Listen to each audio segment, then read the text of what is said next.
கற்பது IAS வாயிலாக தங்களை மீண்டும் சந்திப்பதில் நான் மட்டற்ற மகிழ்ச்சி அடைகிறேன். அனைவருக்கும் வணக்கம். ஸோ இப்போ நம்ம பார்க்க போறது இதுவும் ஆல்ரெடி வந்த ஒரு தொடர்ச்சியானது தான். அது என்ன அப்படின்னா தினத்தந்தியில கொடுத்துக்கிட்டு வர்ற வினா வங்கின்னு சொல்ற முக்கியமான சில குறிப்புகள் கொடுத்துக்கிட்டு வர்றாங்க. ஸோ அதை தான் நம்ம பார்க்குறோம். ஸோ அதுல ஒரு 10 கொஸ்டின் கொடுத்துருக்காங்க. கொஸ்டின் அண்ட் ஆன்சர் மேபி கேட்கலாம். ஏன் அப்படின்னா நம்ம எப்படி இந்த தினத்தந்தி படிக்கிறோமோ அதே மாதிரி தான் கொஸ்டின் ஃப்ரேம் பண்றவங்களும் பாத்தீங்கன்னா படிக்கலாம். ஸோ படிக்கிறதுனால அவங்க மேபி இந்த கொஸ்டினை வச்சா என்ன அப்படின்னு அவங்களுக்கு ஒரு தாட் எழுந்து கொஸ்டின் கேட்டா நமக்கு ஒரு பெனிஃபிட். அதனாலதான் நான் சொல்லிட்டு இருக்கேன். இதுல ஒரு சில தவறுகள் இருந்தாலும் நான் திருத்தி தான் சொல்றேன். இதுல இருக்கிறத நான் அப்படியே குரூடா சொல்றது இல்ல. ஏன்னா இதுலயும் ஒரு சில தவறுகள் இருக்கலாம். சோ அதனால அதை நான் கிராஸ் செக் பண்ணிட்டு தான் நான் உங்களுக்கு சொல்றேன். சரி, இப்ப ஃபர்ஸ்ட் கொஸ்டின் என்ன அப்படின்னா அறிவியல் துறையில சேவை செய்வோருக்கு யுனெஸ்கோ, நல்லா பாருங்க, யுனெஸ்கோ அமைப்பு வழங்கும் விருது என்ன? அறிவியல்ல உயரிய விருதுன்னு பாத்தீங்கன்னா உங்களுக்கு நோபல் விருது. ஓகேங்களா? சோ ஆனா அறிவியல் துறையில சேவை செய்வோருக்கு யுனெஸ்கோ கொடுக்கிற விருது என்ன அப்படின்னா கலிங்கா அவார்டு, கலிங்கா விருது.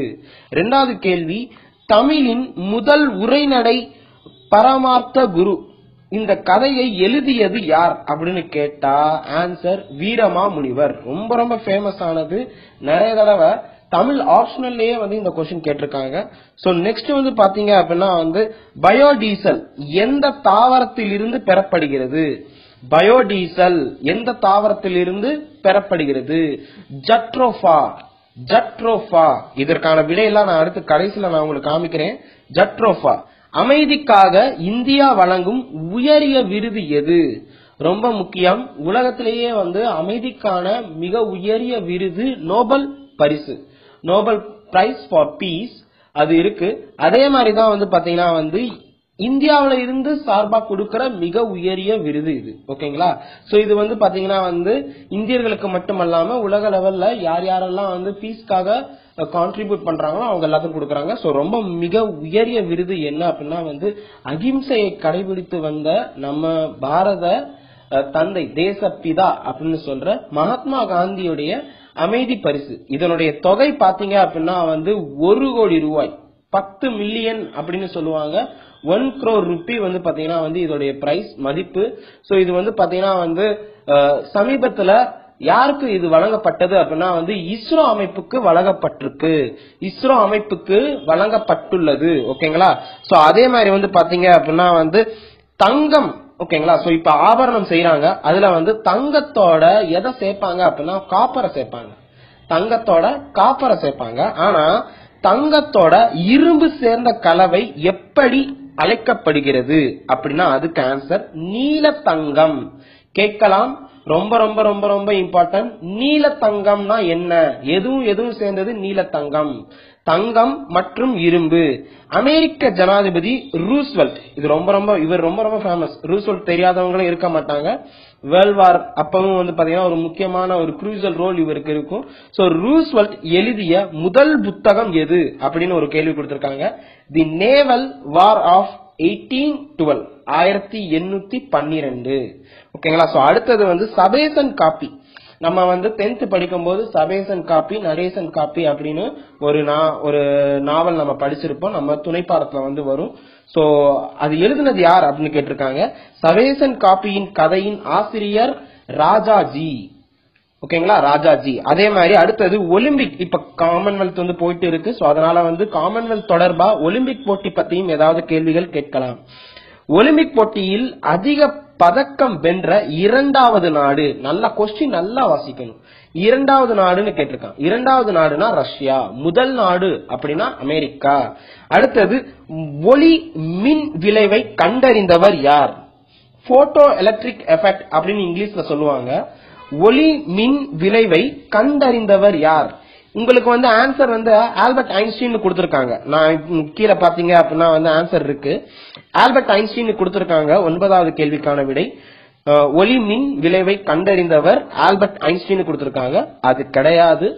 ஒளி மின் விளைவை விளக்கியதனால், அதாவது குவாண்டம் பிசிக்ஸ் மூலியமாக, குவாண்டம் இயற்பியலின் கோட்பாடுகளால் விளக்கப்பட்டதால் ஆல்பர்ட் ஐன்ஸ்டீனுக்கு நோபல் பரிசு 1921 வழங்கப்பட்டது. ஓகேங்களா.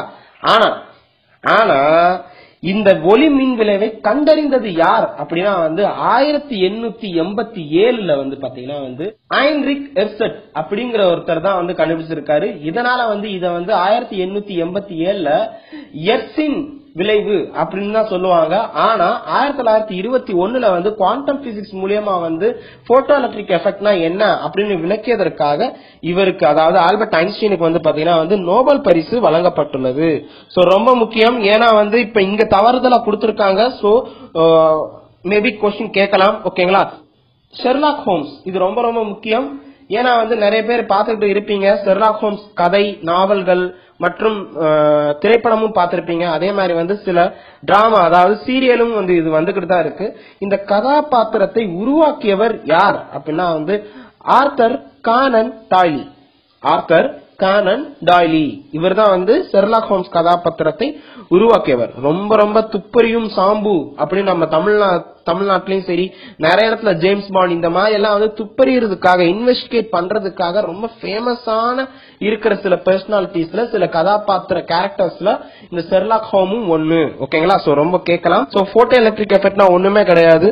அதாவது ஒரு மெட்டல் சர்ஃபேஸ், அதாவது ஒரு உலோகத்துல பாத்தீங்க அப்படின்னா குறிப்பிட்ட அலைவரிசையில ஒளி, லைட் பாத்தீங்கன்னா லைட் அல்லது மேக்னெட்டிக். ஓகேங்களா. சோ மேக்னெட்டிக் ஃபீல்டு விழுந்துச்சு அப்படின்னா அங்க இருந்து பாத்தீங்கன்னா எலக்ட்ரான்ஸ் எமிட் ஆகும், வெளியே வரும். ஓகேங்களா.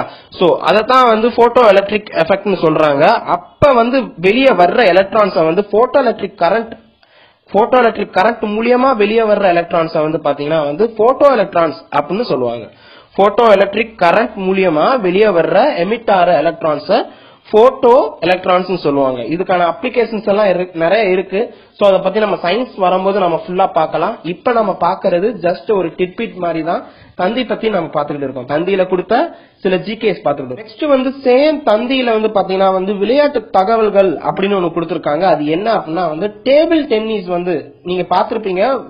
ஒலிம்பிக்ல பாத்தீங்கன்னா டேபிள் டென்னிஸ் சீனா, கொரியா மற்றும் இந்தோனேசியா இவங்கெல்லாம் இவங்களுடைய ஆதிக்கம் ஜாஸ்தியா இருக்கும். மலேசியா இவங்களுடைய ஆதிக்கம் எல்லாம் ஜாஸ்தியா இருக்கும். இந்த போட்டி எப்ப இருந்து ஒலிம்பிக்ல சேர்க்கப்பட்டது அப்படின்னு கேட்பாங்க. எப்பொழுது சேர்க்கப்பட்டது அப்படின்னா 1988 சேர்க்கப்பட்டது. உலக கோப்பை கால்பந்தாட்டத்துல 14 கோல்கள் போட்டவர் யார் அப்படின்னா கெர்ட் முல்லர். அதே மாதிரி பிரேசில் தான் வேர்ல்ட் கப், அதாவது ஃபுட்பால் வேர்ல்ட் கப்ல ரொம்ப ரொம்ப ஃபேமஸான டீம். இவங்க பாத்தீங்கன்னா எல்லா மேட்ச்லயுமே செமிஃபைனல் வரைக்கும், அதாவது ஃபைனல் வரைக்குமே போயிருவாங்க. ஓகேங்களா. அட்லீஸ்ட் ரன்னர் அப் ஆவது வாங்கிடுவாங்க இவங்க. ஓகே. சோ அதே மாதிரி பிரேசில் கால்பந்தாட்ட வீரர் பாத்தீங்கன்னா எட்மண்டோ. இவரை என்ன புனைப்பெயர் வச்சு கூப்பிடுவாங்க அப்படின்னா அதாவது பட்டப்பெயர் வச்சு, சிறப்பான பெயர் வச்சு கூப்பிடுவாங்க அப்படின்னா தி அனிமல் அப்படின்னு கூப்பிடுவாங்க. கொஸ்டின் வரலாம். தி அனிமல் அப்படின்னு கூப்பிடுவாங்க. அதே மாதிரி லியாண்டர் பயஸ் மகேஷ் பூபதி ஜோடி வென்ற முதல் கிராண்ட்ஸ்லாம் போட்டி எது அப்படின்னா பிரெஞ்சு ஓபன் 2001. கலப்பு இரட்டையர் பிரிவுல கிராண்ட்ஸ்லாம் பட்டம் வென்ற முதல் இந்திய ஜோடி எது, யார் அப்படின்னா லியாண்டர் பயஸ் அண்ட் சானியா மிர்சா. 14 வயதுல கிராண்ட் மாஸ்டர் ஆன இந்தியர் யார் அப்படின்னு கேட்பாங்க. ஓகேங்களா. சோ நீங்க செஸ் அப்படின்னு எடுத்துக்கிட்டீங்கன்னா இந்தியர் கிராண்ட் மாஸ்டர் யார் அப்படின்னு கேட்டா உங்களுக்கு டக்குன்னு விஸ்வநாதன் ஆனந்த் தான் ஞாபகத்துல வரும். சோ அது கிடையாது, அவர் கிடையாது. கொனேரோ ஹம்பி இவர் தான் பாத்தீங்கன்னா 14 இளம் வயதுல கிராண்ட் மாஸ்டர் ஆனவர். சோ அதே மாதிரி பாத்தீங்கன்னா கூடைப்பந்து விளையாடுபவர்களுக்கு பாத்தீங்கன்னா ஒரு பெயர் இருக்கு. அது என்ன அப்படின்னா கெஜர்ஸ் அப்படின்னு சொல்லுவாங்க. ஓகேங்களா. சோ கூடைப்பந்து விளையாடுபவர்களுக்கு பாத்தீங்கன்னா பேர் என்னன்னா கெஜர்ஸ் அப்படின்னு சொல்லுவாங்க. அதே மாதிரி இந்த தொடர் ஓட்டம்னு சொல்லுவாங்க. ஓகேங்களா. சோ இந்த தொடர் ஓட்டம் போகும்போது நீங்க உசைன் போல்ட் அண்ட் அவர் ஜமைக்காவை சேர்ந்த இன்னொரு வீரரும் சேர்ந்து போயிட்டு இருப்பாங்க. சோ அப்ப கையில ஏதோ ஒண்ணு வச்சிருப்பாங்க, ஒரு கம்பு மாதிரி ஒண்ணு இருக்கும். அதை கொடுத்துதான் அந்த ரேலியை கம்ப்ளீட் பண்ணுவாங்க. ஓகேங்களா. சோ அப்படி போகும்போது பாத்தீங்கன்னா அந்த கம்போடைய பேர் என்னன்னு கேட்டிருக்காங்க. பேட்டன். தொடர் ஓட்டத்தில் எடுத்து செல்லப்படும் கம்பின் பெயர் பேட்டன். அதே மாதிரி பாத்தீங்கன்னா கோல்டன் கேர்ள் அப்படின்னு யார சொல்லுவாங்க அப்படின்னா பிடி உஷாவை தான் சொல்லுவாங்க. தங்க தாரகை அப்படின்னு சொல்லுவாங்க. பிடி உஷாவுடைய வாழ்க்கை வரலாறு அந்த நூல் கூட பாத்தீங்கன்னா கோல்டன் கேர்ள் அப்படின்னு அவங்க எழுதியிருக்காங்க. பிடி உஷாவுடைய பட்ட பெயர் என்ன அப்படின்னா வந்து பயோலி எக்ஸ்பிரஸ். இப்ப வந்து ராவல்பிண்டி எக்ஸ்பிரஸ், ஹரியானா எக்ஸ்பிரஸ் இந்த மாதிரி எல்லாம் சில பேர் சொல்லுவாங்க. ஓகேங்களா? சோ அதே மாதிரிதான் வந்து பாத்தீங்கன்னா வந்து பிடி உஷாவை பயோலி எக்ஸ்பிரஸ் அப்படின்னு சொல்லுவாங்க. அதே மாதிரி ஒரு முறை இப்ப நீங்க சமீபத்துல வந்து பாத்தீங்க அப்படின்னா வந்து காமன்வெல்த்ல வந்து நிறைய பேர் பதக்கம் ஜெயிச்சாங்க. தமிழக வீரர் கூட வந்து பாத்தீங்கன்னா வந்து சிவலிங்கம் அவர்கள் வந்து பதக்கம் ஜெயிச்சாரு. சோ இந்த பதக்கம் ஜெயிக்கும் போது ஒரு முறை வந்து இந்த பளு தூக்கும் வெயிட் லிஃப்ட் பண்ணும் போது தூக்கிட்டாங்கன்னு வச்சுக்கோங்க.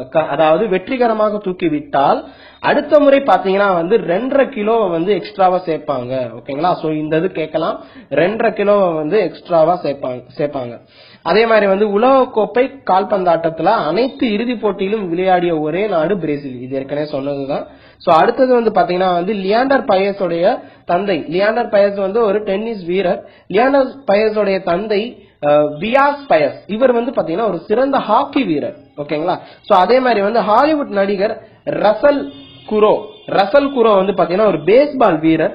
அதுக்கப்புறம் வந்து பாத்தீங்கன்னா ரொம்ப முக்கியமானது, செஸ்ல வந்து சர்வதேச மாஸ்டர் பட்டத்தை வென்ற முதல் இந்தியர் யார் அப்படின்னா வந்து இதுவும் நிறைய பேர் வந்து தவறுதலா வந்து விஸ்வநாதன் ஆனந்த். ஏன்னா செஸ்னாலே நமக்கு தெரிஞ்சது விஸ்வநாதன் ஆனந்த் தான் நமக்கு வரும். ஆனா வந்து அவர் கிடையாது, மேனுவேல் ஆரோன் தான் வந்து பாத்தீங்கன்னா வந்து செஸ்ல சர்வதேச மாஸ்டர் பட்டம் வென்ற முதல் இந்திய வீரர்.